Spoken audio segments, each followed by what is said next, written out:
Para dar início a essa noite especial, chamamos à frente, então, as seguintes autoridades. Pedro Almeida, prefeito de Passo Fundo.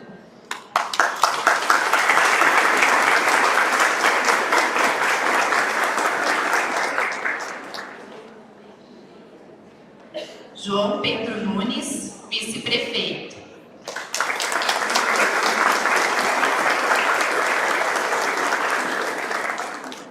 Evandro Meireles, presidente da Câmara de Vereadores.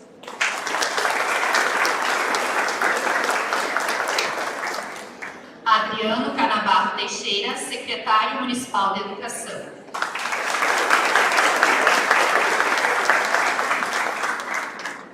Maria Bernadette Matos, presidente do CIPAS.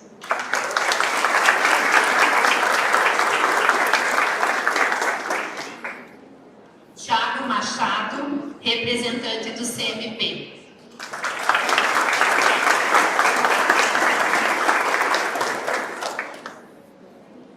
Adriana Aparecida da Silva, presidente do Conselho Municipal de Educação.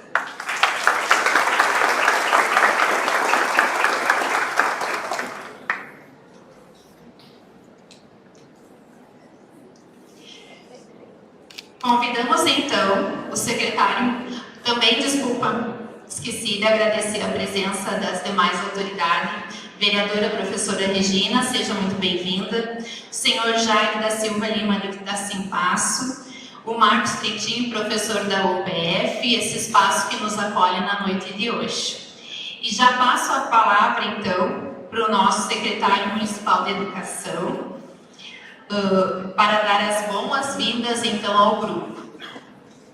Muito bem, boa noite a todos. Eu quero agradecer muito a presença de cada um e cada uma de vocês aqui.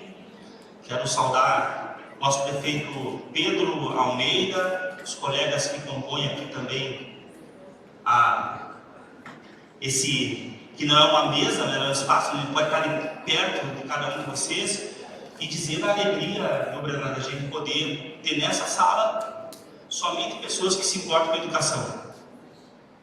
Pode parecer meio estranho isso, porque no mundo de hoje eu acho que está na cara, né? Que ou tu se importa com a educação ou tu está no mundo paralelo, né? Educação deve ser sempre prioridade, né? Então eu tenho muita segurança em reconhecer que cada pessoa que está aqui dentro dessa sala tem a educação como uma bandeira prioritária.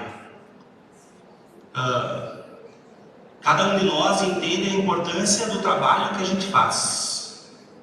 Cada um de nós entende que a educação é feita de desafios. A gente está falando com o professor Morantes, né? Fazer educação não é fácil, mas ninguém disse que era fácil. Avançar é difícil, mas a gente não pode, em função da dificuldade reconhecida, não querer fazer aquilo que a gente faz todo dia na escola, todo dia na Secretaria de Educação, todo dia na universidade, todo dia nos espaços representativos, todo dia nos gabinetes do poder público. Então a gente poder hoje ter todos vocês aqui, todas vocês aqui, para escutar o professor Moran, que depois eu vou poder apresentá-lo, que é sem dúvida alguma uma das pessoas que mais entende da necessidade de mudanças na educação e tem trabalhado e preconizado isso em todos os espaços por onde passa. Para nós é muito importante. E eu vou falar uma coisa que eu falo sempre, não vai ser hoje que eu não vou falar, até porque ele está entre colegas, né? A oportunidade, prefeito Pedro, que me foi dada, o professor Marco é meu colega de grupo de pesquisa, ele se conhece há 30 e poucos anos, um à frente do outro, assim, né? Dentro da universidade. Nada se compara ao mundo real, que é o mundo da escola, que tem problemas, que tem desafios, mas que tem principalmente possibilidades. E é isso que tem movido cada ato nosso na secretaria, cada ato no sentido de querer fazer o certo para qualificar a educação que nós queremos em Passo Fundo. ser referência em ensino público de qualidade por meio da ciência, tecnologia e inovação. E agora eu vou fazer aquilo que eu falei, que eu falo sempre que eu posso, porque tem que reconhecer. Nós não faríamos isso sem a parceria de cada colega que está aqui. Parceria não significa alinhamento total, viu, gente? Não existe isso. Parceria significa o quê? A gente quer o melhor para a educação. Nós temos responsabilidades diferentes, a gente tem possibilidades diferentes, e a gente tem que seguir um rumo. Então, a cada um de vocês que estão aqui, os colegas que não estão também, por favor, agradeçam a eles. Parceria que a gente tem tido na Câmara de Vereadores, vereador Meirelles, em pautas muito importantes. Eu não quero em absoluto ser exonerado segundo e entrar em alguma fala do prefeito Pedro, mas os apoios que tem tido nas questões importantes da educação. E vou dizer mais uma parceria que é fundamental para nós que precisamos fazer as coisas acontecerem, né? A parceria que eu tem tido do prefeito Pedro em todas as demandas que a gente leva para a melhoria da escola, para o nosso palestrante, para a definição do que a gente, quais são os rumos da educação que a gente vai tomar em Passo Fundo. Eu falo para os colegas da secretaria que não teve uma vez que a gente entrou no gabinete uma proposta, e essa proposta primeiro não foi questionada, porque isso, como é que vai fazer, onde é que está a vinculação com o resto, e que a gente não recebeu o apoio. Isso é muito importante. Como secretário de Educação, eu participo de muitos fóruns com muitos secretários de Educação. E a gente compartilha as nossas experiências.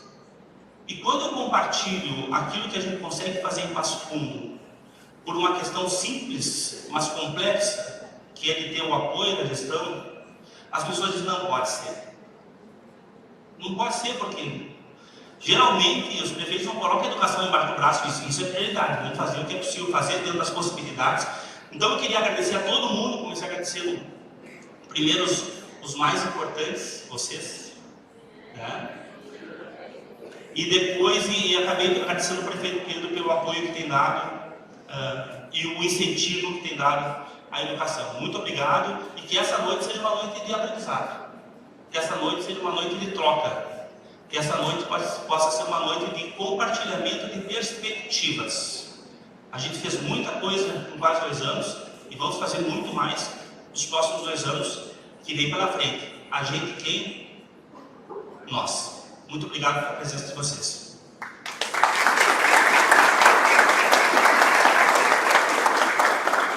Obrigada, secretário. Agora, então, passamos a palavra para o presidente da Câmara de Vereadores, Evandro Meirelles. Muito boa noite a todos. Boa noite, professores. Boa noite mais forte.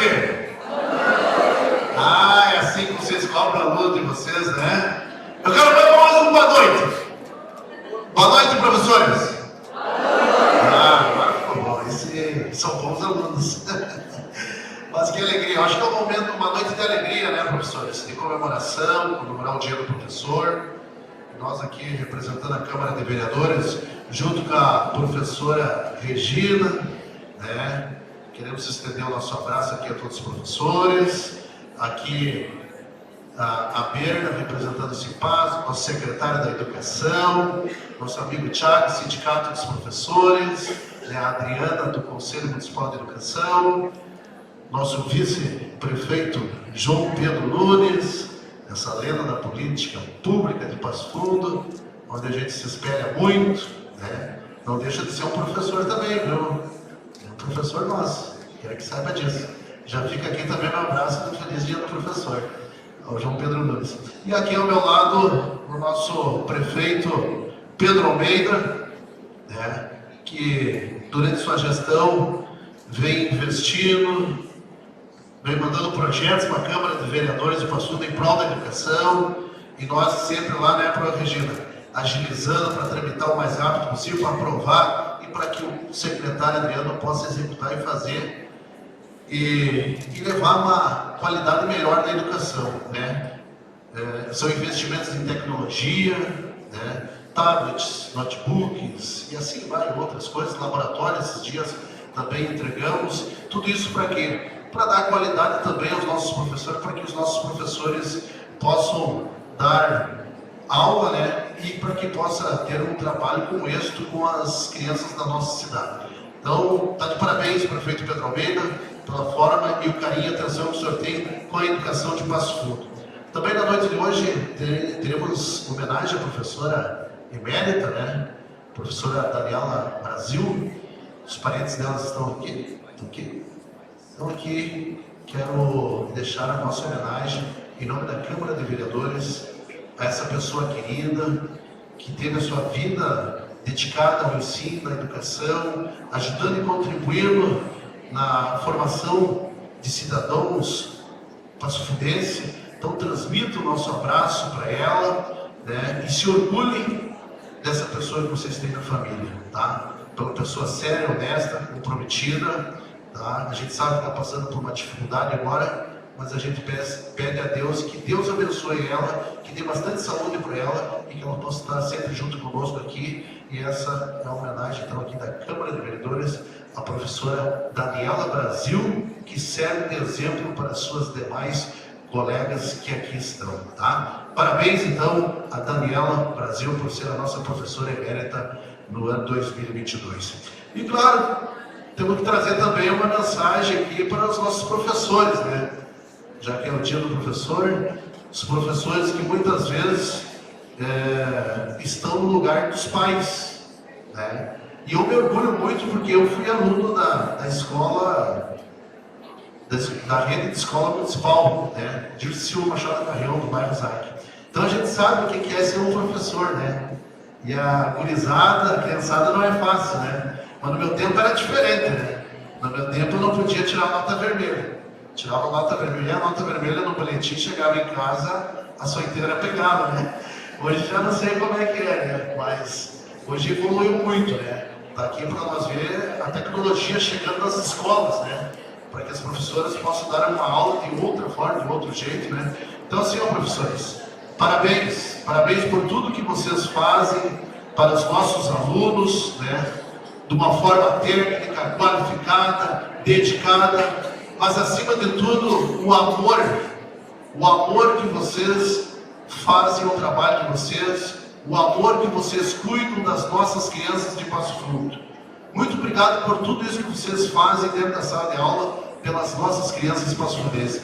Então fica aqui o nosso registro e a nossa homenagem em nome da Câmara de Vereadores de Passo Fundo. Do fundo do coração, parabéns ao Dia do Professor e que Deus sempre possa iluminar e abençoar a vida dos nossos professores. Muito obrigado.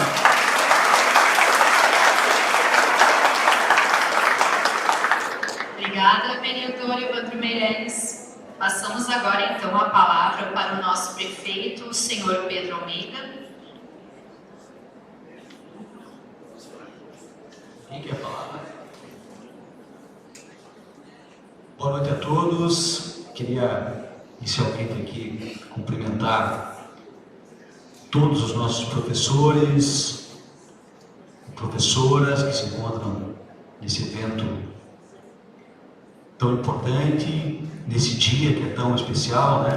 E cumprimentando vocês, já desejar aqui um feliz Dia do Professor, que vocês sejam sempre muito abençoados nessa profissão, que é uma profissão que considero fundamental, estratégica, né? Para qualquer comunidade, para qualquer sociedade, para qualquer país que pense em evoluir e pense no futuro, né? Quando a gente pensa em educação, a gente tem que pensar muito no impacto que isso provoca para o futuro.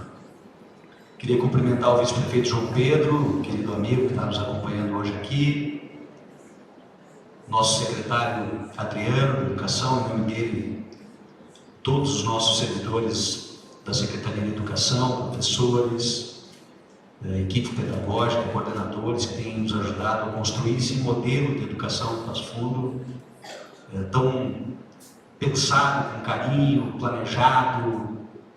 E eu fico muito feliz de ver a equipe da Secretaria de Educação, liderados pelo secretário Adriano, pela secretária Angelita, e vejo sempre o brilho no olho deles quando a gente trata da educação, em qualquer tema, né?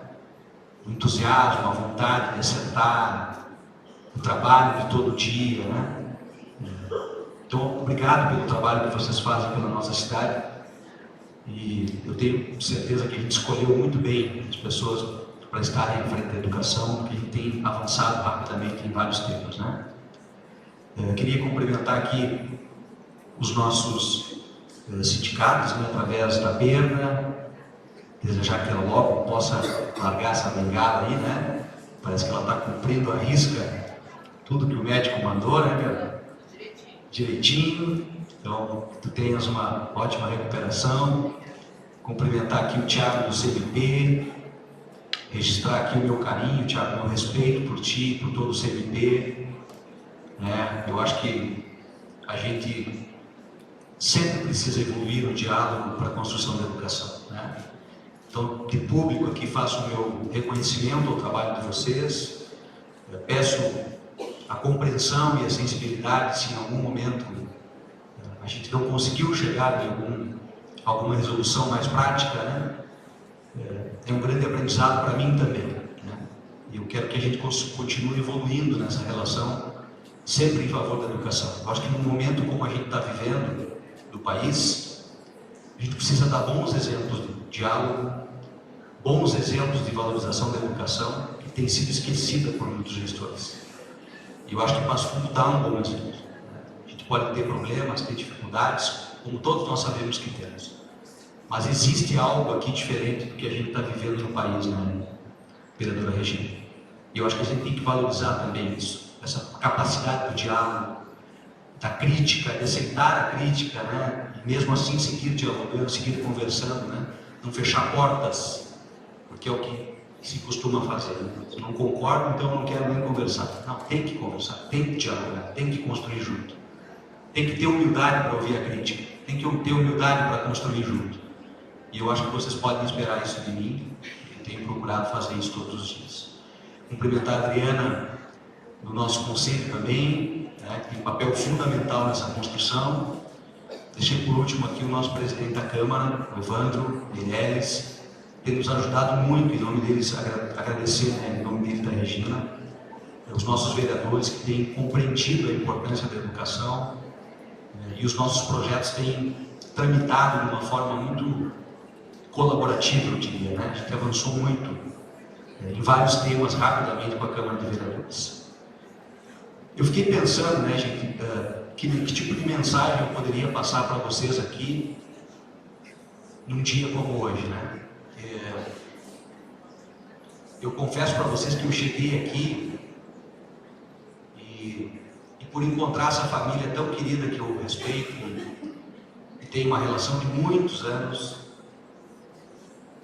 que eu queria registrar a presença aqui, né, da dona Zilce, do senhor Evandro, os pais da nossa querida professora Daniela. Fiquei muito tocado, emocionado, claro, né? Porque sempre que a gente trata com qualquer tipo de doença, com qualquer tipo de tratamento, eu tive uma situação agora no final de semana com meu pai, nos deu um susto no sábado, né? Estava tudo bem, de repente caiu em casa, tivemos que levar correndo para o hospital, angústia, medo, tudo aquilo que a gente sente quando alguém da nossa família, alguém que a gente ama, está passando por uma dificuldade. Eu fiquei imaginando aqui, por meu pai, graças a Deus, foi só 3 dias que ficou no hospital, já saiu, já está em casa, recuperado. Eu fico imaginando o que é a vida de uma família está tão impactada por um tratamento tão longo, dolorido, difícil, né?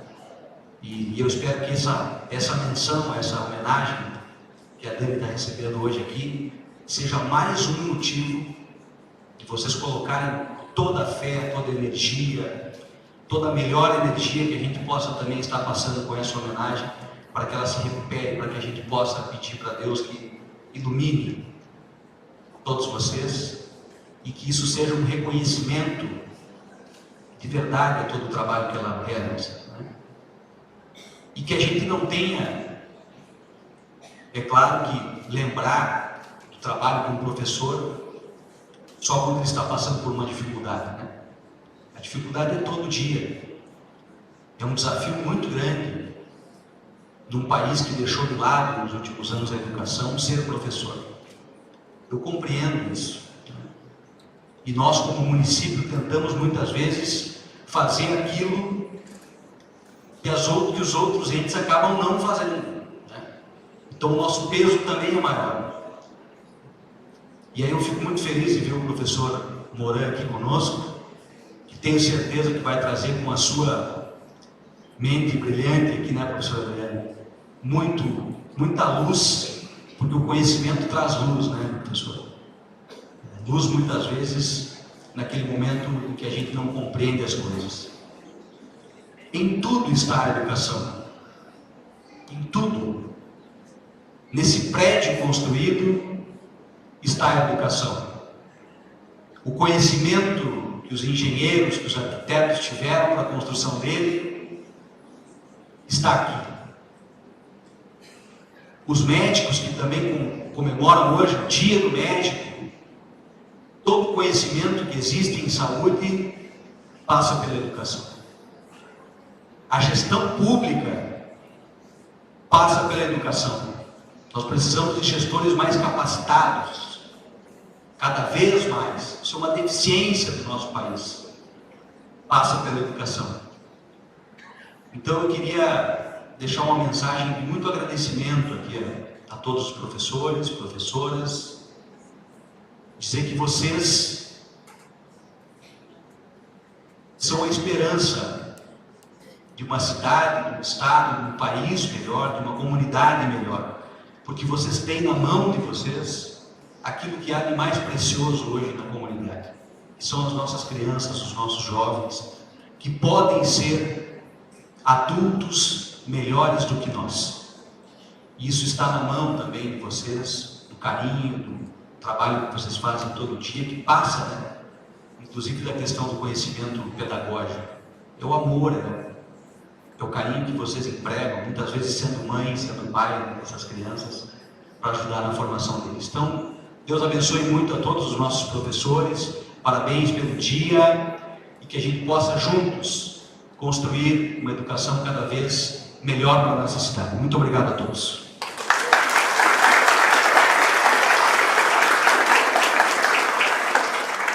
Muito obrigada, prefeito. E aproveitando, então, esse momento especial para falar da nossa professora emérita 2022, professora Daniela Brasil. Daniela atua no município há 16 anos e, assim como todos os nossos professores, merece ser reconhecida pela dedicação. Iniciou na rede municipal em 2006, na Escola do Hoje. Desde 2011, atua na Escola Coronel Lonico, onde é diretora há 4 anos. Faz a diferença na vida de muitas pessoas. Trabalhou alfabetizando crianças e realizou um trabalho muito importante na sala de recurso com as crianças com deficiência. Também atuou como coordenadora pedagógica nessa mesma escola. E como diretora, todos os dias que a gente vê o quanto ela busca envolver a comunidade escolar nas questões que envolvem a escola, buscando sempre a qualidade da educação, a qual ela acredita que nós compactuamos. A professora Daniela foi escolhida pelos professores da rede e hoje vamos oficializar esse título. Como a nossa querida professora emérita encontra-se no momento impedida de se fazer presente, devido à necessidade de cuidar de sua saúde, chamamos para receber das mãos do nosso prefeito, o senhor Pedro Almeida, a medalha de 2022 e as flores que serão entregues pelo secretário Adriano, a senhora Maria Zilze Brasil, a mãe da nossa querida professora emérita 2022. Seja muito bem-vinda, é uma alegria ter a senhora aqui conosco, o pai também, o Pedro, o filho da professora Daniela.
Professores da Escola Coronel Lorico, por favor, podem vir aqui conosco.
Os nossos colegas, então, do CMP e do Simpase também trouxeram, né, uma lembrança para reconhecimento da nossa querida professora emérita, então, o professor Thiago e a professora Bernadette.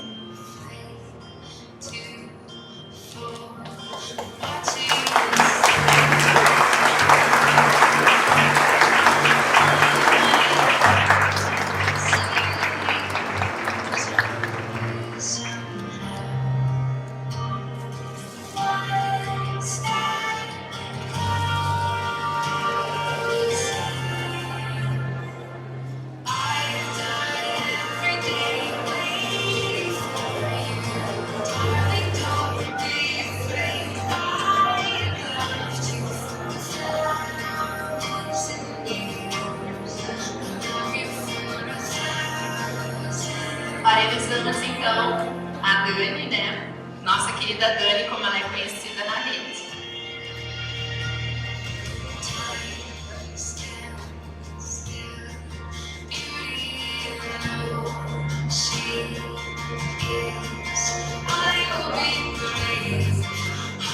Agradecemos às autoridades aqui presentes e vamos agora então desfazer a nossa mesa, a nossa roda de cerimônia.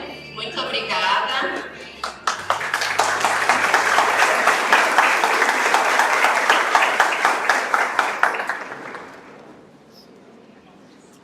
Enquanto organizamos então aqui o palco, vamos já convidando a nossa apresentação, né? Todo evento de professor tem que ter um momento para brilhantar aqui. Então hoje nós temos uma menina muito linda chamada Bruna da Veiga Tross, que veio aqui mostrar um pouquinho do seu talento para os professores da rede. Pode vir, Bruna.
Venho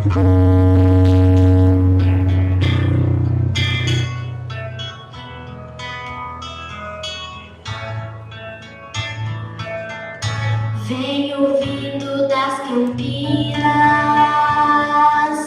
desse Rio Grande de Deus. Venho atrás dos teus carinhos, dos meigos sorrisos teus.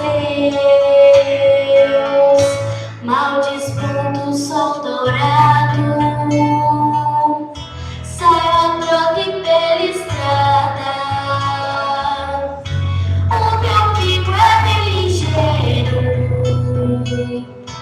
Não lhe abate a caminhada.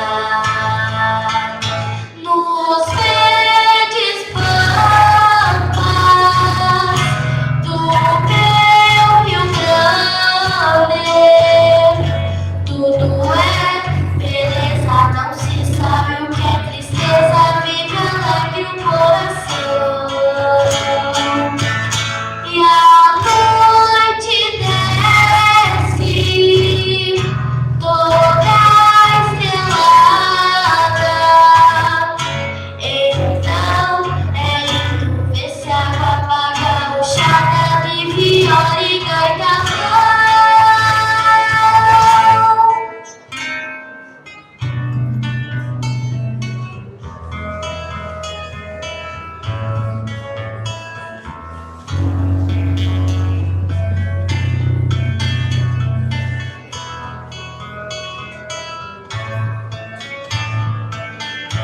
Todos cantam seus amores,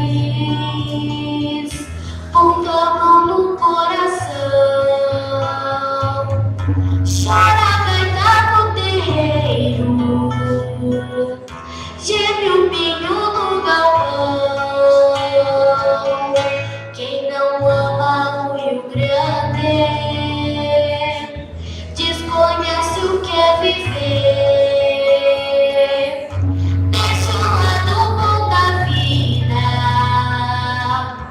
Para penar e sofrer nos verdes pampas do meu Rio Grande, tudo é beleza, não se sabe o que é tristeza, vive alegre o coração. E a noite desce toda estrelada. Então é lindo ver se a papa gaúchada de viola e gaita vão. E a noite desce toda estrelada. Então é lindo ver se a papa gaúchada de viola e gaita vão.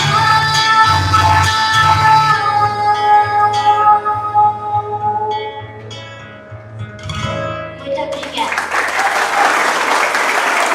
Meu Deus, tanto talento!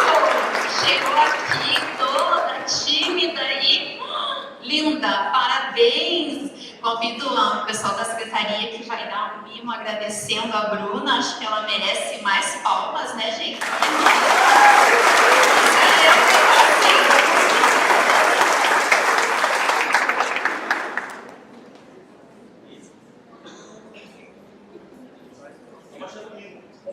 Isso aí. Isso aí, a professora Patrícia vai te dar, agradecemos e esperamos te ver em outros momentos aqui. E olha, vai longe essa menina.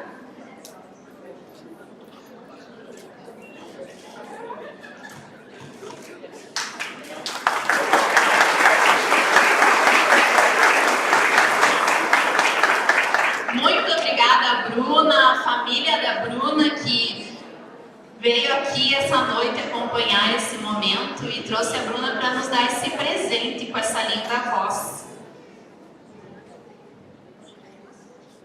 Então, pessoal, vamos para o nosso momento especial da noite, né?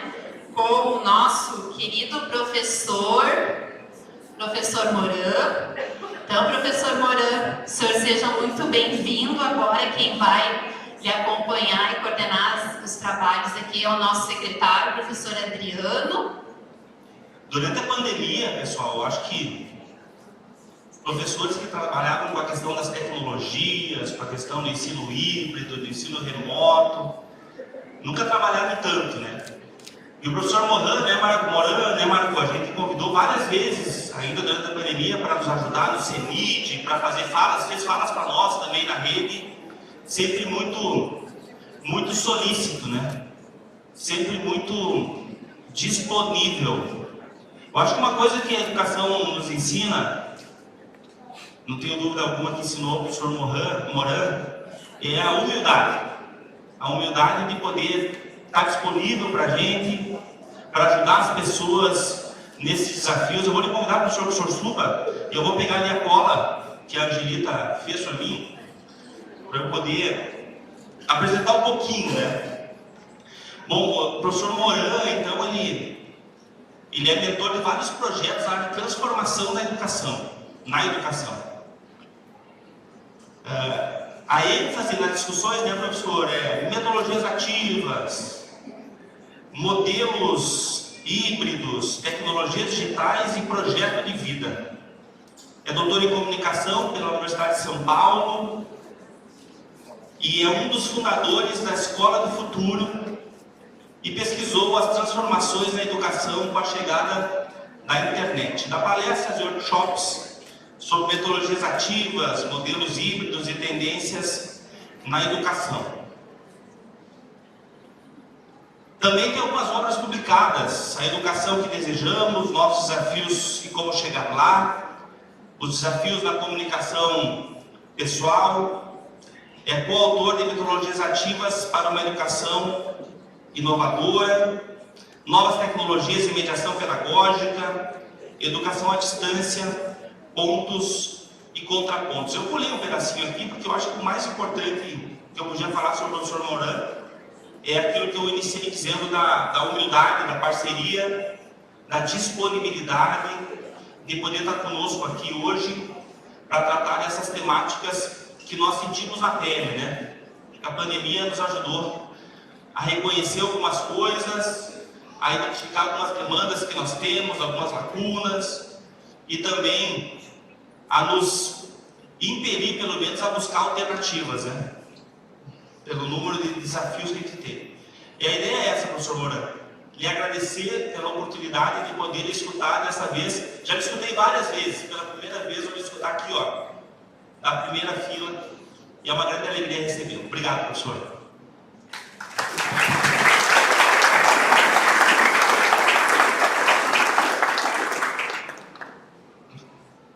Bom, muito obrigado. Eu fico muito honrado, vocês verão pelo meu sotaque, aqueles que não me conhecem, que eu não nasci aqui, mas eu vivi 50 e tantos anos no Brasil, nasci na Espanha. Meu projeto de vida não era ser professor, mas terminei sendo. Minha mãe era muito católica, muito cristã, e ela queria ter um filho padre, e eu embarquei desde pequeno nesse sonho dela.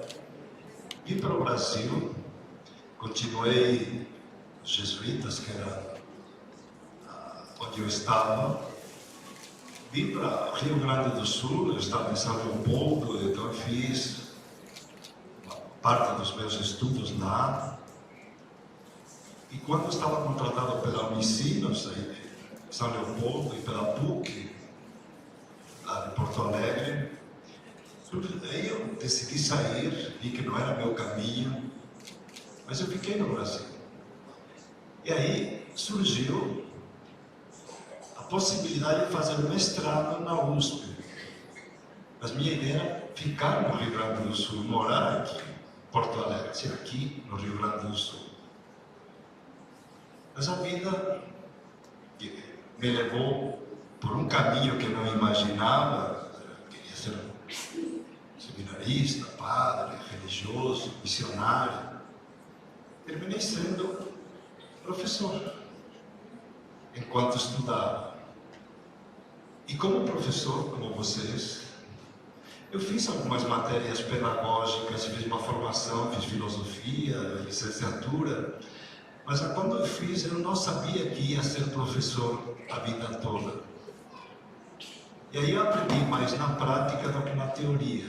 Comecei a dar aula para jovens, universitários, e também, um pouquinho depois, comecei a dar aula para crianças. Eu não sei o que é mais difícil, honestamente, porque são duas experiências muito diferentes. Mas eu fui dando aula e me tornei uma espécie de profissional do ensino. Acho que durante uns 10, 12 anos virei assim uma máquina de dar aulas, porque eu comecei, formei família, tive um filho logo, e aí você começa a aumentar a carga horária. Então, aí você vai ocupando as manhãs, as noites e às vezes as tardes. Então eu cheguei a dar 50 horas aulas efetivas por semana. Você imagina quando que eu tinha tempo de preparar, de planejar, de avaliar de verdade. Eu virei um dador de aulas. Até que, depois quando eu estava perto dos meus 40 anos, hoje estou com 76, já estou, segundo meu neto, bem velhinho, mas eu não me acho tanto, mas ele me acha assim, criança pequena olha para você, sem cabelo, sem nada, diz, vó, você é muito velho. Tá bom, paciência.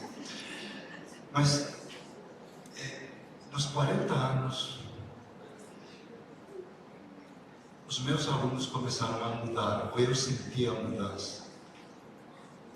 Eles começaram a ficar mais jovens, do meu ponto de vista, menos preparados. E eles estavam insatisfeitos com as aulas.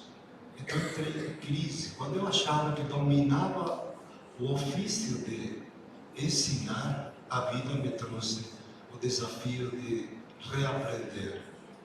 E foi horrível. Foi um período muito duro de fracasso. Quando você não tem vontade de entrar na sala de aula, porque tem algumas turmas que coincidiu. Eu lembro de uma, esse ano que eu estou falando, teve algumas turmas, tanto na universidade, como em um projeto de educação básica, que eram complicadas do meu ponto de vista. Sabe aquelas turmas que me parece que as coisas não andam, e aqueles alunos que só fazem perguntas capciosas, enfim. Então foi um período muito complicado, em que eu me coloquei o desafio: ou eu volto a sentir prazer de estar na sala de aula, ou eu abandono. Porque para o que a gente ganha, que não é muito, mas é bom. Mas se você não está satisfeito, e se os alunos estão satisfeitos com você, é um horror. Não vale a pena. De brigar com o aluno, estar em sala de aula controlando, impondo, controlando a disciplina, eu vi que isso não era meu caminho. Então me dei um tempo, 6 meses, eu tenho que recuperar o prazer de estar com eles. E o que eu fiz? O título de Aprender Criativamente. Eu tive que recriar um pouco o que eu aprendi. Eu aprendi a ser mais humilde. O Adriano falou que eu sou humilde, mas eu tive que aprender a ser humilde na marra, porque as coisas não estavam funcionando. Eu estava infeliz. Os alunos não estavam também aprendendo. E o que eu comecei a rever foi a postura. Eu trazia tudo planejado para eles.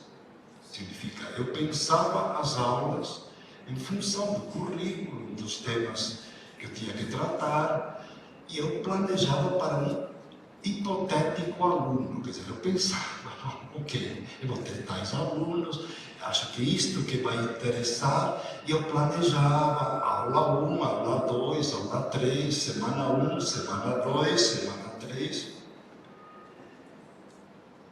Mas esse planejamento, ele muitas vezes não funcionava.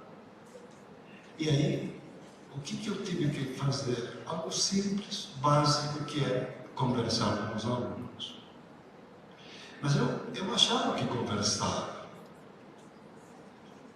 Mas eles me perguntaram várias vezes, professor, não me falaram, você parece que conversa, mas na verdade você fala com você mesmo.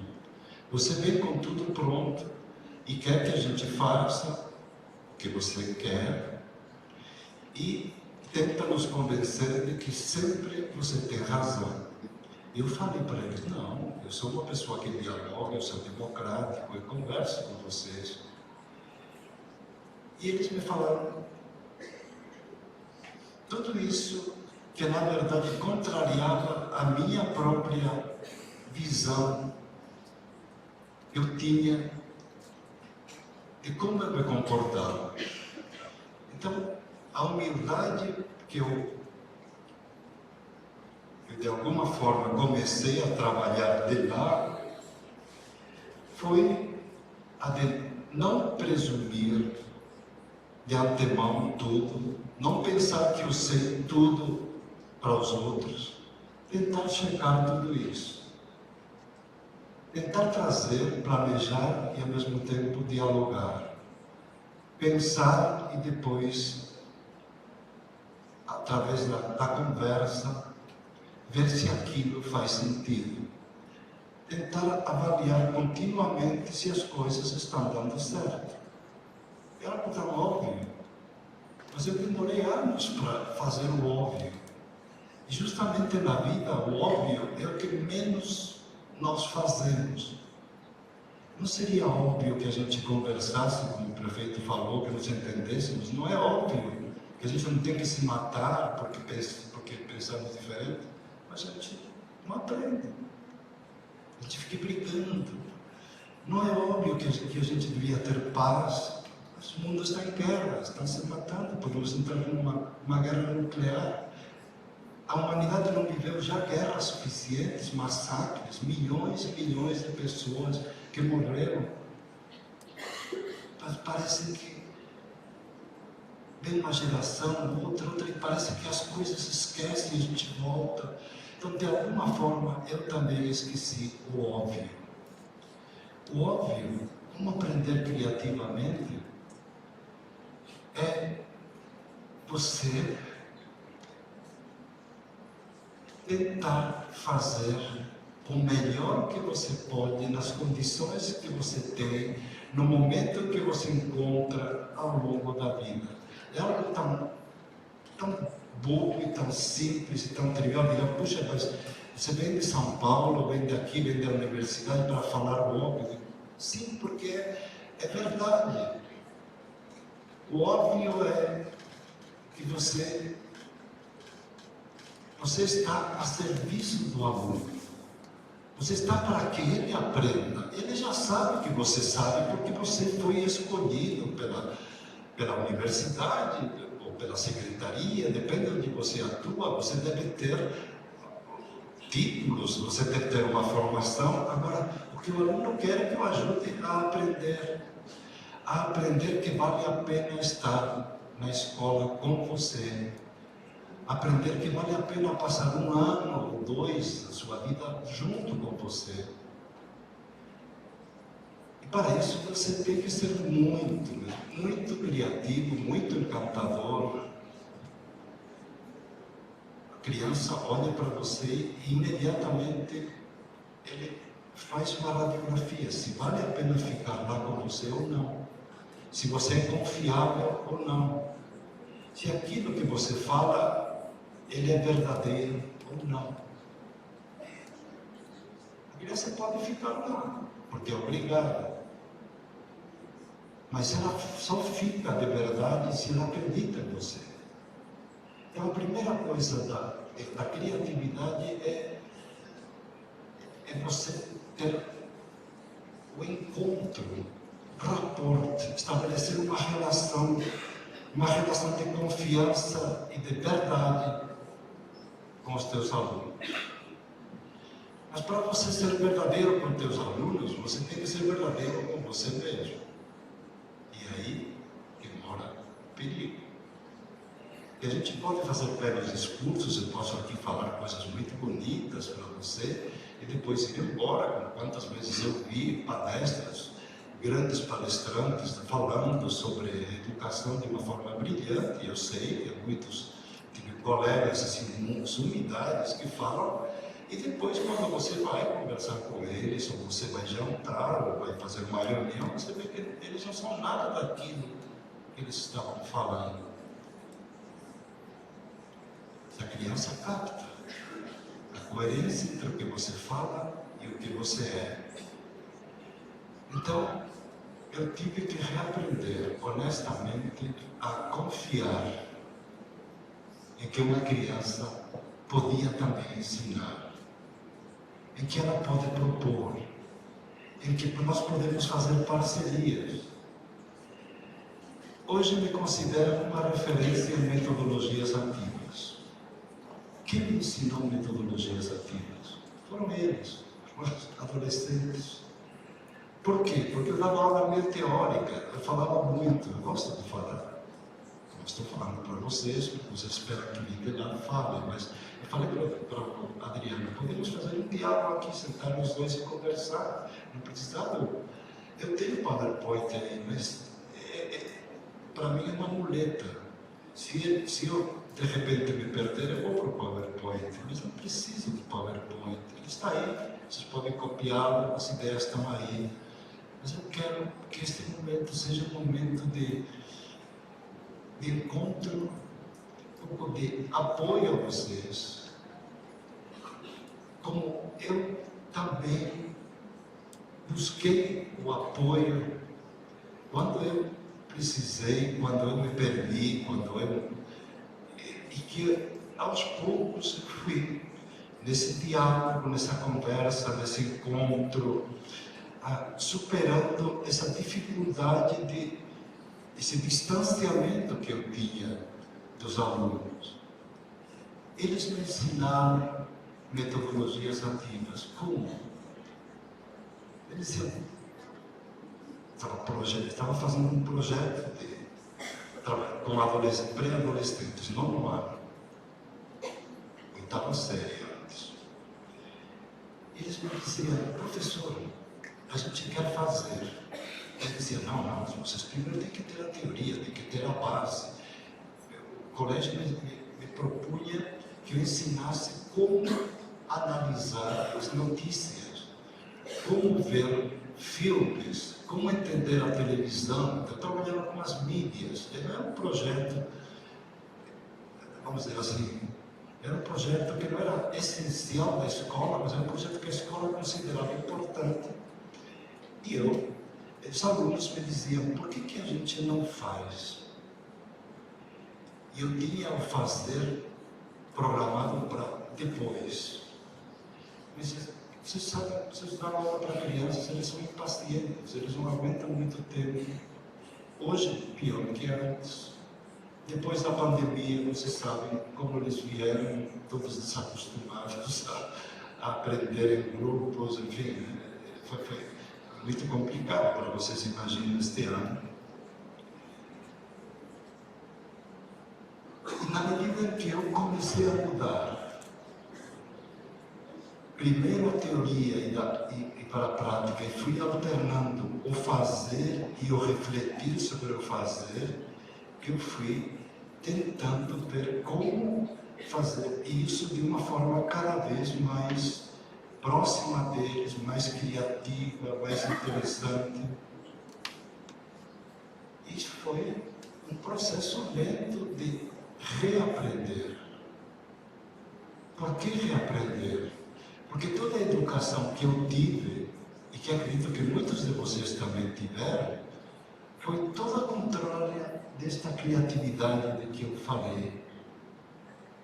Foi uma educação muito, primeiro, autoritária, que significa os professores me diziam o que era para fazer e eu obedecia esses professores. Então, quando você tem alguém que manda e outro que obedece, o que menos tem é criatividade. Tem execução, tem tarefas, você faz. Eu era um bom aluno, eu aprendi e fui considerado um bom aluno pelos professores. E quando virei professor, eu era um professor que eu era um bom professor dentro desta visão. Mas para trabalhar com alunos inquietos, eu tinha que reaprender a ser muito mais ousado, arriscar mais. Quando eu propunha para os alunos um projeto e dizia, vocês têm ideias? Eles tinham. Aí eles me mudavam o meu projeto e eu dizia, e agora? Professor, podemos fazer assim? E por que a gente não faz assim? E eu não tinha pensado. Eu tinha pensado a minha forma, eles tinham outra. E aí, isso que eu chamo de criar. Porque quando acontece a criação, quando você se permite ousar, quando você vai experimentar, quando você arrisca. Ele foi todo o processo meu.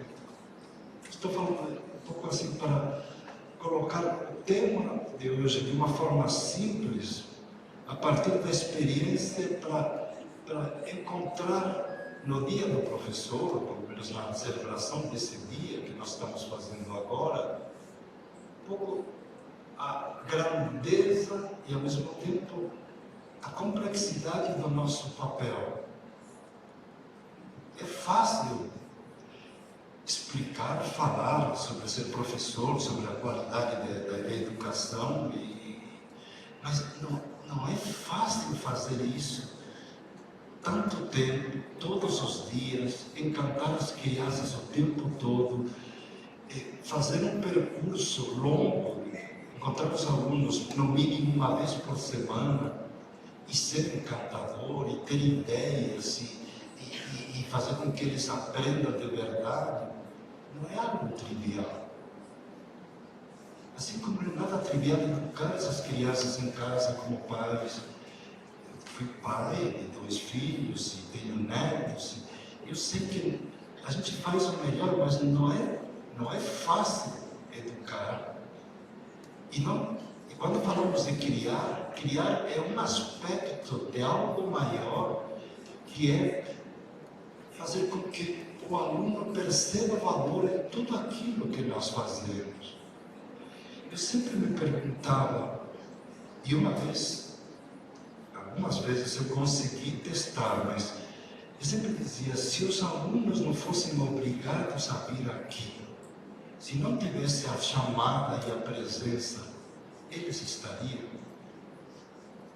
Eles ficariam pelas propostas que eu tenho? Ou estão aí só porque os pais mandam, porque precisam fazer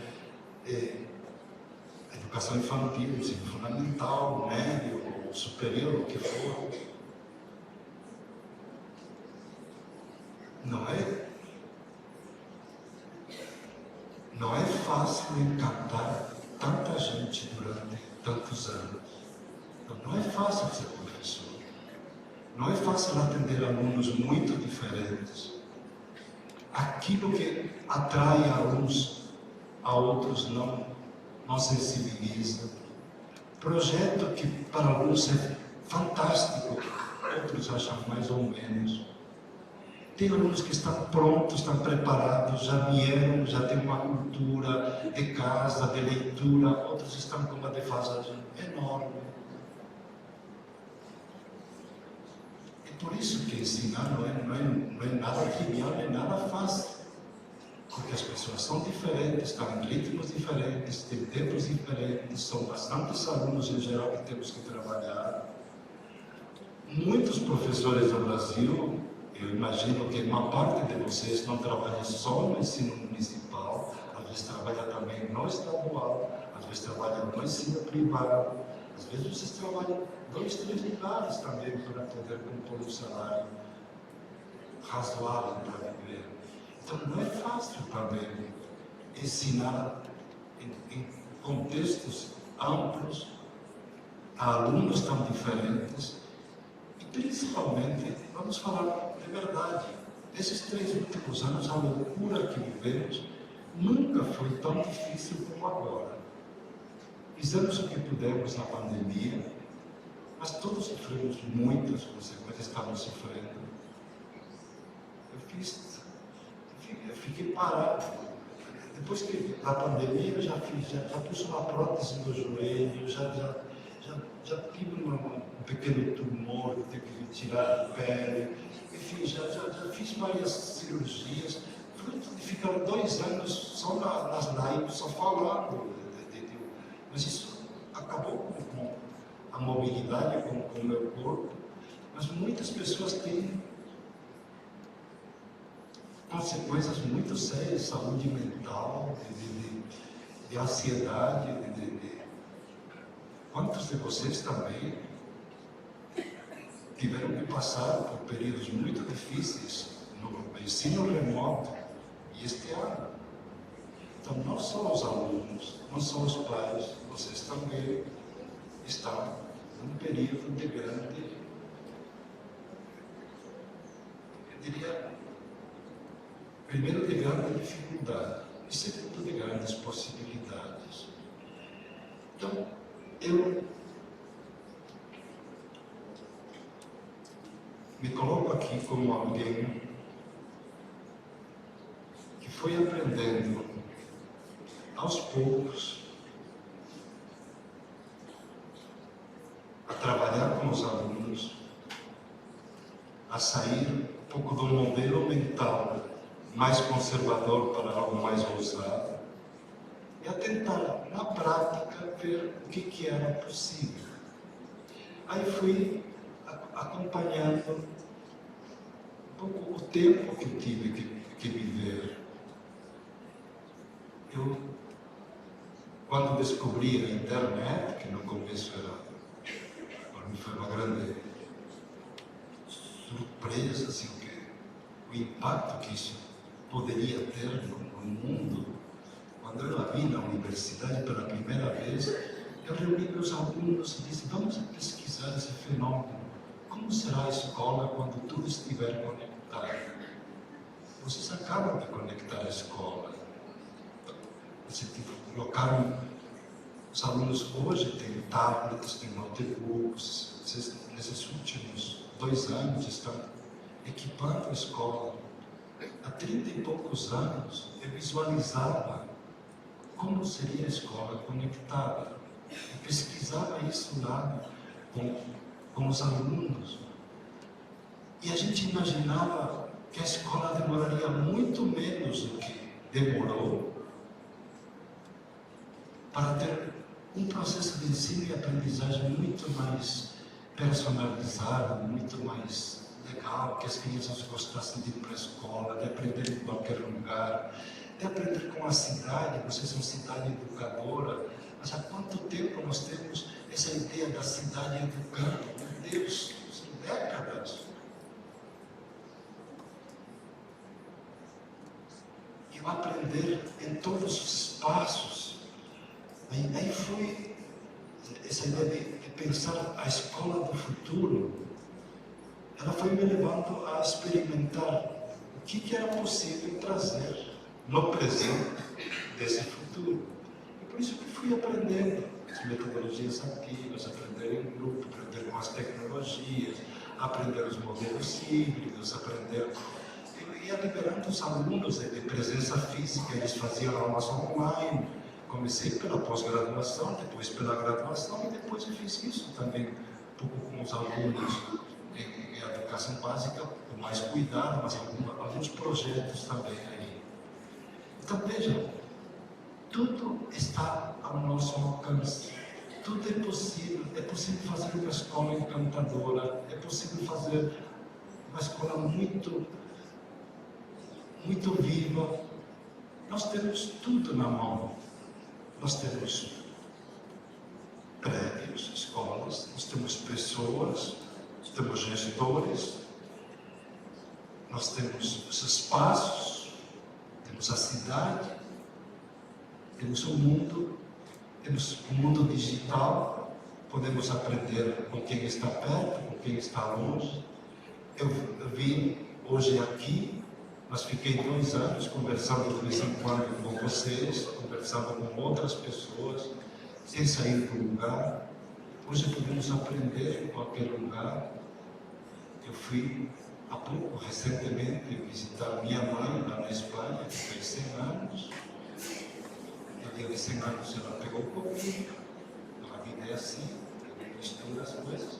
Mas ela foi na cerimônia, na festa, ok, está bem. Mas de lá eu tive que fazer algumas lives, dizendo: meu Deus, eu estou a 10.000 quilômetros, meus alunos estão aprendendo, não interessa onde eu estou, nós podemos ensinar e aprender em qualquer lugar do mundo. Então, gente, eu vejo os meus netos, as crianças, eu pergunto: vocês gostam da escola? Quanto menores são, mais gostam. À medida que a escola vai aumentando, e eles vão aumentando de tamanho, eles gostam menos. E aí eu me lembro do Mitchell Resnick, que é um dos autores que eu acompanho, imagino que vocês acompanham, que ele escreveu A Escola como um Jardim de Infância, ou algo assim, eu esqueci. Quer dizer, a escola deveria ser tão interessante como costuma ser quando as crianças são pequenas. Aí depois que entramos no ensino fundamental 1, depois no 2, depois vamos para o médio e para o superior, a escola vira muito certinha, muito encaixada, muito conteudista, muito vertical. A escola tem que ter todo esse brilho que tem, que vocês trabalham com crianças. Nós temos que manter isso aí. Isso me preocupa, porque eu pergunto para os vários netos. Falei com o mais velho que eu tenho, que mora nos Estados Unidos. Eu falei com ele em conferência e era sexta-feira. Hoje falei na última sexta-feira com ele. E perguntei: você foi à escola? Disse: fui. Você foi feliz? Disse: fui, porque era sexta-feira. Então, é sinal de que ele foi só porque pensou no fim de semana que não teria escola. Então, quando eu vejo isso, fico triste, porque ele é um menino inteligente, ele quer aprender, mas de alguma forma a escola não está conseguindo chegar a ele. Aí eu vejo o desafio que nós temos, a tarefa também complicada que nós temos, de atender a todos, de lidar com jovens e crianças que estão muito apegados a seus celulares, vivem lá nas redes sociais, estão assistindo vídeos o tempo todo, estão curtindo mil coisas legais. E nós temos que ensinar coisas que eles naquele momento não veem o mesmo sentido do que aquele vídeo do YouTube ou aquele vídeo do TikTok. Eu lembro que, falando em TikTok, só por curiosidade, eu me lembrei do meu neto Mark. Eu estava numa live destas aqui na pandemia e eu estava falando sobre as tecnologias, os modelos híbridos, como misturar, e aí de repente ele olhou meu celular e me disse: vó, você não tem um TikTok aqui? Aí disse, Marcos, espera um pouco que estou falando aqui. E quando deu um tempo, ele já tinha instalado o TikTok. Ele tinha agregado lá como um dos favoritos. Ele me deu uma bronca. Como você, que é um professor que fala de tecnologias, não tem um TikTok? Eu dizia, mas eu sei que é TikTok, mas tem muita bobagem, tem muita dancinha. Ele falou, eu já fiz vídeos no TikTok. Eu tinha 6 para 7 anos. Estava aprendendo a escrever. Não gostava muito dele.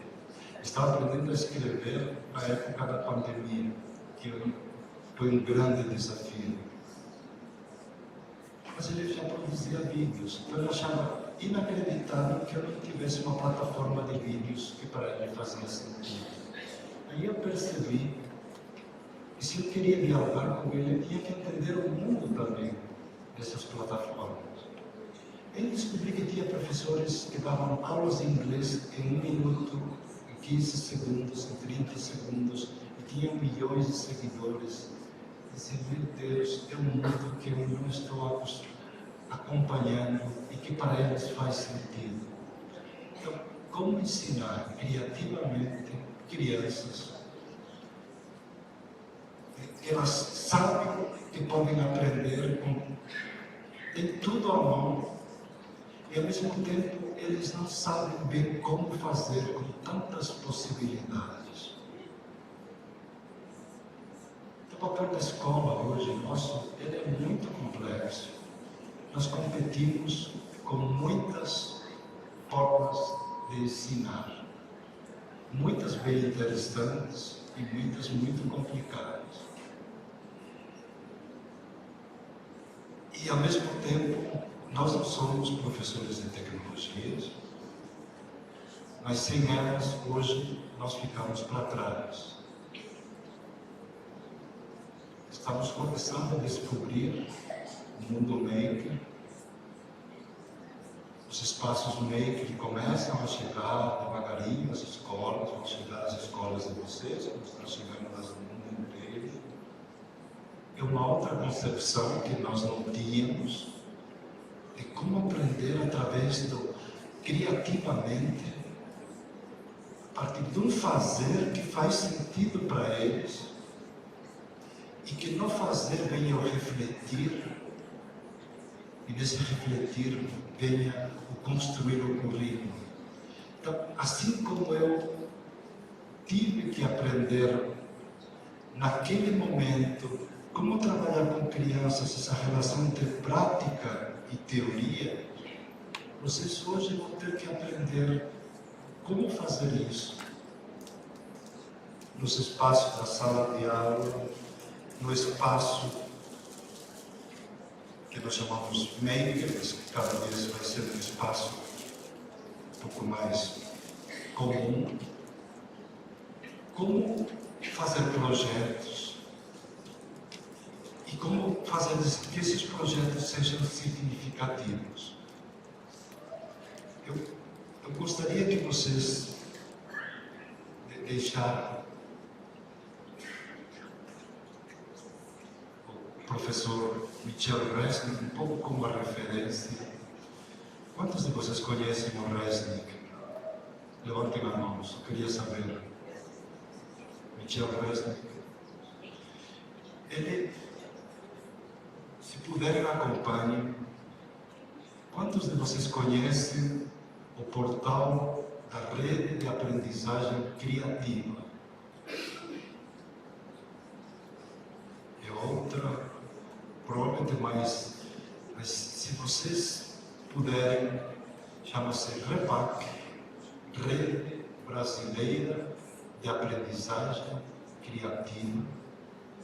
Vocês verão aí um fenômeno que está acontecendo, e é pôr em prática alguns dos princípios de como ensinar crianças hoje.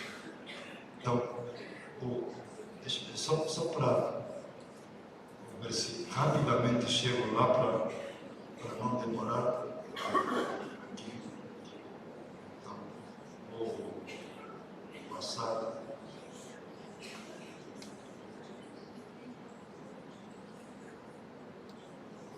este era um livro, eu recomendo, eu estava falando do Resnick, do Mitchell Resnick, Jardim da Infância para a Vida Toda. Falar em criatividade tem a ver com, para uma aprendizagem criativa, mão na massa e relevante para todos. Não tem jeito, com crianças, com adolescentes, se a gente não for por aí, nós não vamos conseguir. Eles estão prontos para aprender se a gente souber como chegar a eles. Então, pense um pouco nesses princípios. Mitchell Resnick, seguindo o construcionismo do Sigmund Papert, ele já veio fazendo há várias décadas. Hoje está trabalhando com alguns princípios que são bem simples, como as crianças aprendem, e aí como nós temos que ensinar. Eles aprendem através de mão na massa, projetos, ele chama projetos, mas não é só projeto no sentido literal, é ativo, eles aprendem fazendo, eles aprendem com algo que eles vão experimentando. Então, nós temos que dar muita prática, projetos, claro que não qualquer projeto, mas são projetos. Esses projetos têm que ter algum significado. Quando tem muito significado, se chama propósito, paixão, mas enfim, algo que encanta. Eles têm que ter algum significado imediato. A criança tem que perceber o porquê daquilo. Para que esse projeto, estamos falando para que aprendam no sentido mais amplo, não seja só diversão. Então, são projetos onde a paixão e ao mesmo tempo eles pensem brincando, significa eles brincam, mas enquanto brincam, eles estão pensando, porque eles estão criando, eles estão refletindo. E as crianças, eles aprendem em grupo, eles aprendem sozinhos, mas aprendem principalmente uns com os outros. Então, o que a escola precisa fazer? É tentar trabalhar essa relação prática, ele trabalhar todo o lúdico, trabalhar o significado que nós sabemos que está por trás de tudo que nós propomos e fazer com que eles trabalhem muito intensamente juntos. E aí, se vocês vão atrás de todas as pesquisas do Resnick, ele organiza todo esse processo que ele chama de espiral criativa e trouxe todas as... tem tudo isso nesse portal que eu falei, se vocês querem. Então, a criança você parte de algumas situações concretas, de algum problema, de alguma questão, enfim, de alguma história, mas algo que leve um pouco a imaginar. A criança gosta muito de pensar um pouco fora da caixa, de imaginar, e a partir de imaginar o que ele pode fazer com isso para resolver algo. Então ele cria, e ao criar ele está brincando nesse criar, e nesse brincar está compartilhando, e aí por meio aí entram vocês ajudar a que ele reflita, que torne visível esse processo que o leve a um patamar novo de criação. Então, a espiral criativa é, a partir das experiências concretas, ir saindo um pouco do imaginar, fazer, refletir e reimaginar. Então, só que nós temos, no currículo, nós temos o foco aqui. E para chegar aqui, nós temos que trabalhar também essas outras dimensões. Enfim, como melhorar essa experiência? Não vou me alongar para terminar, porque, enfim, poderíamos falar tanto. Como melhorar a experiência dos alunos? Em síntese, e trabalhar nesse processo de empatia. Aprendi isso com uma professora. Das muitas coisas que eu aprendi numa escola em que os professores falavam bastante mal dos alunos, diziam que os alunos não vinham mal preparados. Você está percebendo esse ano que estão vindo mal preparados, que os alunos muitas vezes não tinham limites. Provavelmente muitos de vocês verão que os alunos não têm limites. Enfim, havia uma professora que trabalhava com esses alunos na escola e ela dizia: mas eu adoro trabalhar com esses alunos, é encantador trabalhar com eles. E eu perguntei: o que você faz? E ela dizia: eu os conheço, eu gosto deles, eu os acolho, eu crio vínculos. Ela fazia todo um processo de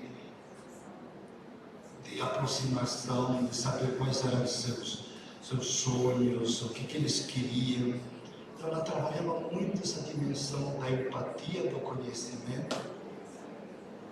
Ela trabalhava depois aquilo que eu falava com vocês, no planejamento aberto e compartilhado. Vocês planejem, mas discutam com eles, conversem com eles, negociem com eles, busquem consensos, ofereçam alternativas diferentes. Enquanto a gente não saia de uma imposição do que vocês querem para todos, nós não vamos mudar a escola. Então, os alunos querem aprender, mas se eles aprendem em ambientes de confiança, eles aprendem também em ambientes em que há bastante diálogo, em que há alternativas. E aí vocês têm materiais, vocês têm estratégias, entram as metodologias, entram as tecnologias que vocês têm hoje, e são importantes, entra toda a experimentação, esses processos que nós falamos agora, entra o compartilhamento do que eles, a reflexão e a avaliação contínua. Então, como melhorar a experiência dos alunos? E colocando-os para fazer, criando ambientes acolhedores, olhando nos olhos deles, se negociando e conversando, e usando todas as estratégias que vocês puderem. Tem que ser criativos, tem que sair um pouquinho da caixa, tem que ouvir, tem que arriscar. E sempre, ao mesmo tempo, refletir, acompanhar. Vocês vão ter que... Essas tecnologias estão chegando na sala de aula, desde a televisão grande, aos notebooks.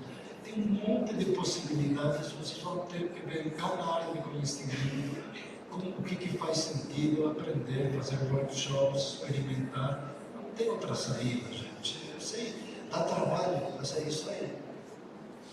No dia do professor, eu lembro do nosso grande mestre Paulo Freire. Ele já falava várias décadas. Eu tive a sorte de conhecê-lo pessoalmente. A escola criativa como aventura e como diálogo. Ele dizia: precisamos contribuir para criar a escola que é aventura.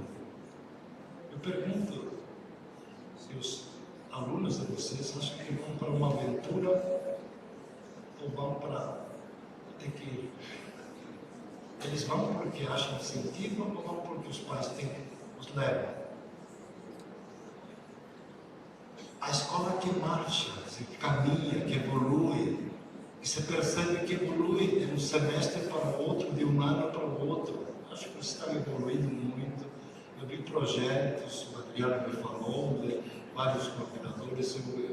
Eu sei que vocês estão evoluindo, mas a gente sabe que há muito ainda que evoluir, que não tem medo do risco.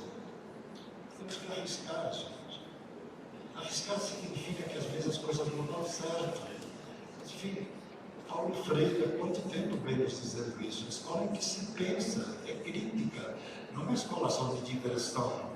Ela pensa, mas pensa através de ação, pensa através do jogo, pensa através de muitas estratégias, do que se cria. Estamos fazendo coisas diferentes, estamos resolvendo problemas. Em que se adivinha, porque ela vai além do óbvio, ela sempre está buscando alternativas.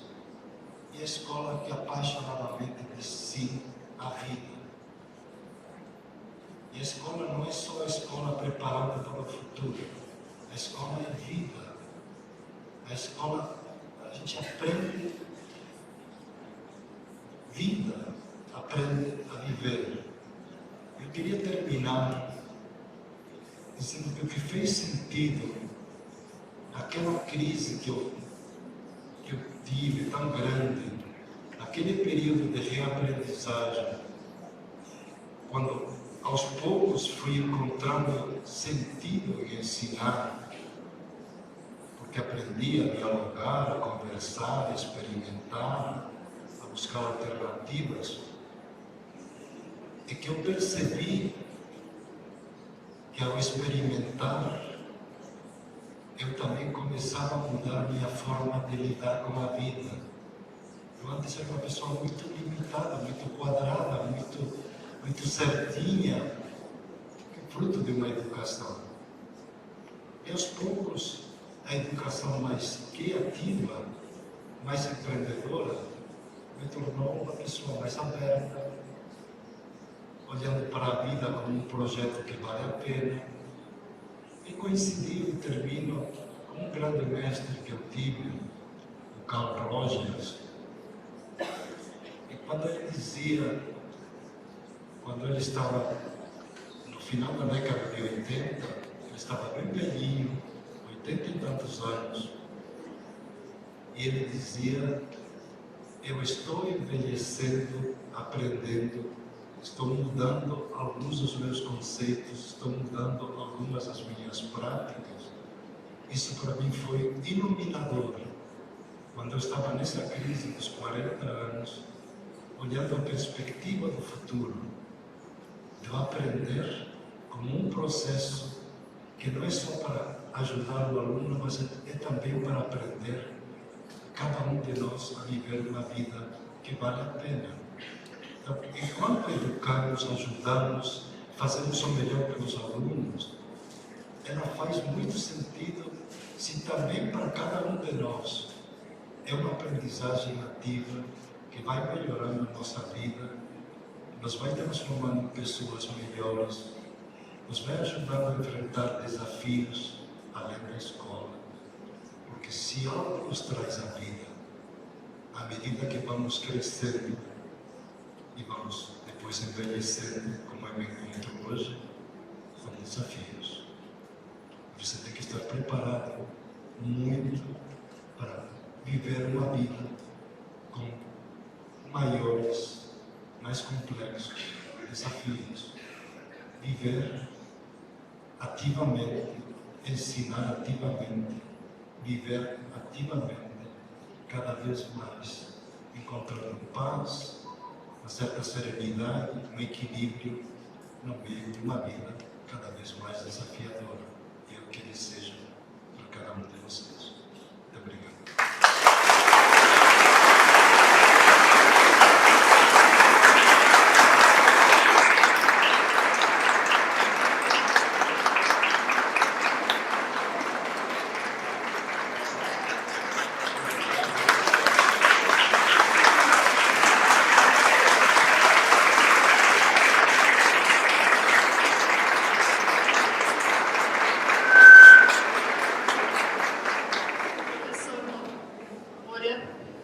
Queria dizer que a sua fala, né, às vezes quando a gente fala um pouco em tecnologia, as pessoas pensam assim, mas estão esquecendo do lado humano, onde é que está o lado humano, agora é só tecnologia, é só só computador, e a sua fala, assim, foi expressamente humana.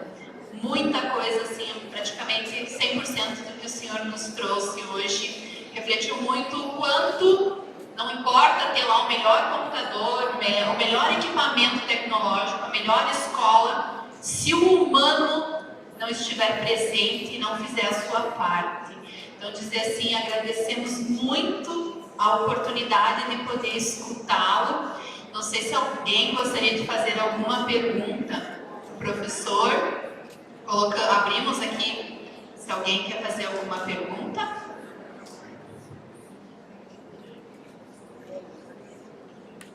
Sempre a primeira é difícil, depois é difícil parar.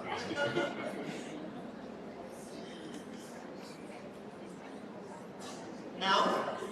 Bom, então, professor, acho que tem ali os seus contatos, Obrigado, né?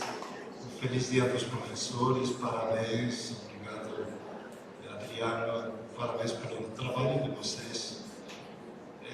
Ensinar crianças não é fácil, mas é maravilhoso. Ter filhos é complicado, mas não tê-los acho também mais complicado. Mas muito bom poder tê-los, olhá-los, como vão crescendo, vão tendo seus filhos. A vida vai te permitindo. Aí você diz, meu Deus, eu gostaria de voltar atrás e começar de novo, mas não é a chance que a vida te dá. A cada momento você faz o melhor que pode.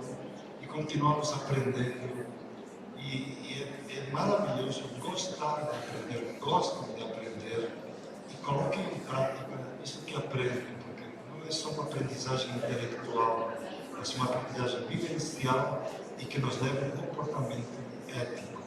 Então, aprender a dialogar, aprender a entendermos é tão importante. Então, a educação, como no começo foi falado, não tem saída, porque estamos num país com muita desigualdade, precisamos muito, assim, que todas as pessoas, principalmente as mais pobres, que são a maioria, percebam que tem possibilidades de empreender, de aprender, de evoluir, e se não for pela educação, como vai ser?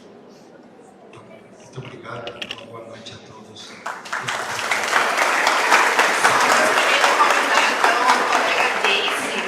Da Secretaria de Educação, que ela vai entregar para o senhor uma lembrança, né, desse momento. Um dos presentes é uma caneca do Eu Amo Passo Fundo, que agora nós temos então na nossa cidade, um local para referir o nosso carinho pela cidade.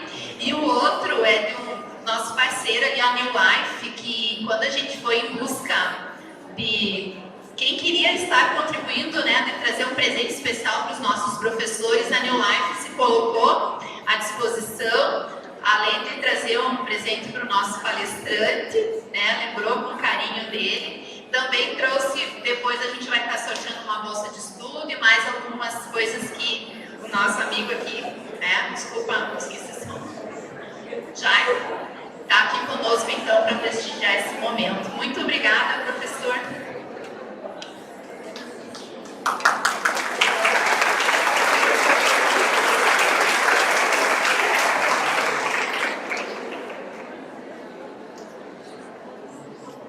E nos encaminhando para o final, né?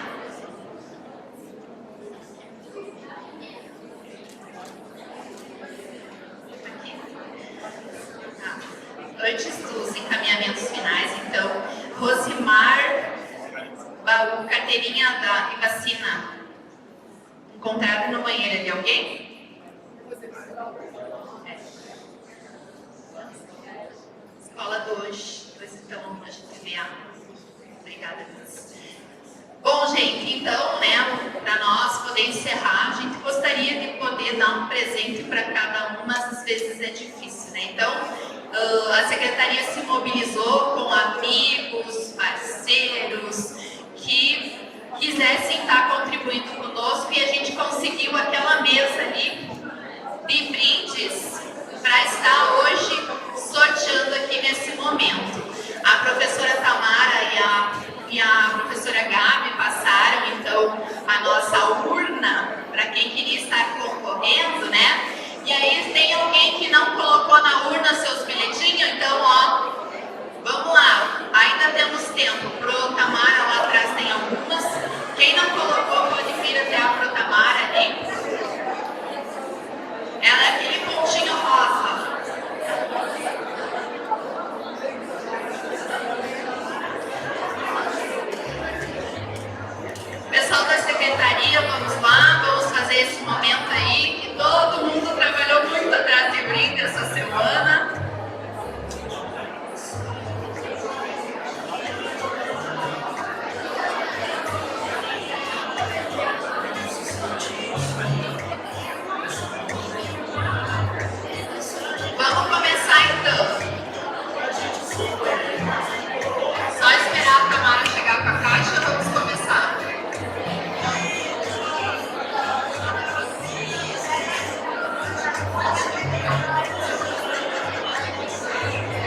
Quem quiser vir mais pertinho para acompanhar o sorteio, tem cadeira aqui na frente. Vamos lá?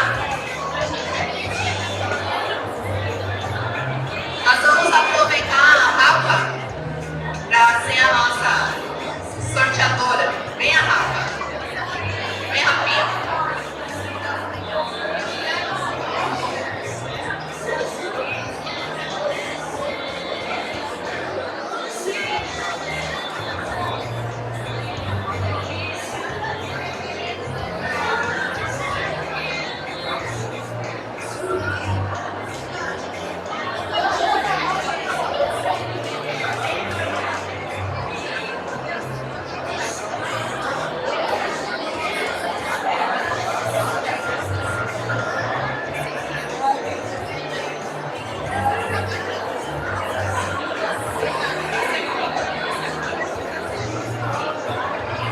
Aí, chegou a caixa. Vamos lá, Rafa. Bom, para começar, nós temos então da New Life uma bolsa de estudo de 6 meses, né? É alguns cursos que a New Life proporciona. Então, a Rafa vai tirar para a gente ver quem que vai ser.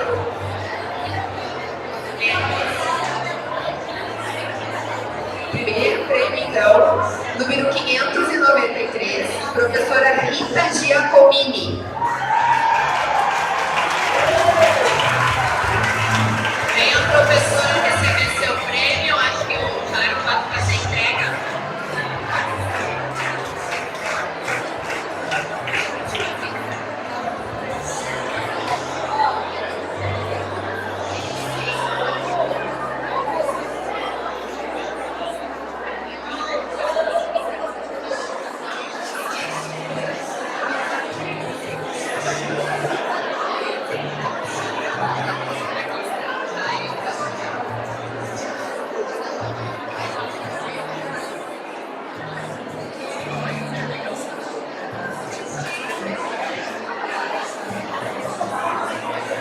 Ainda da New Life, o kit.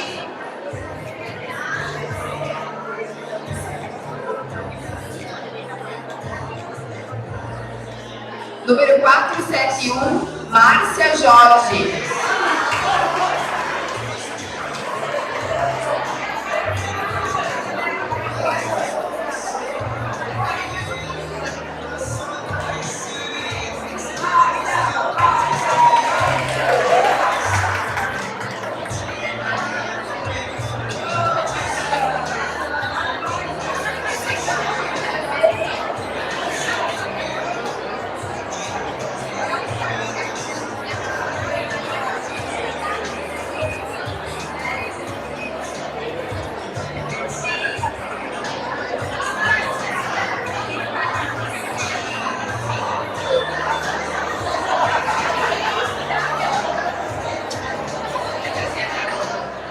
Olha só, pessoal, buscamos algumas coisas também para ajudar a gente também se olhar um pouquinho, tá? Então,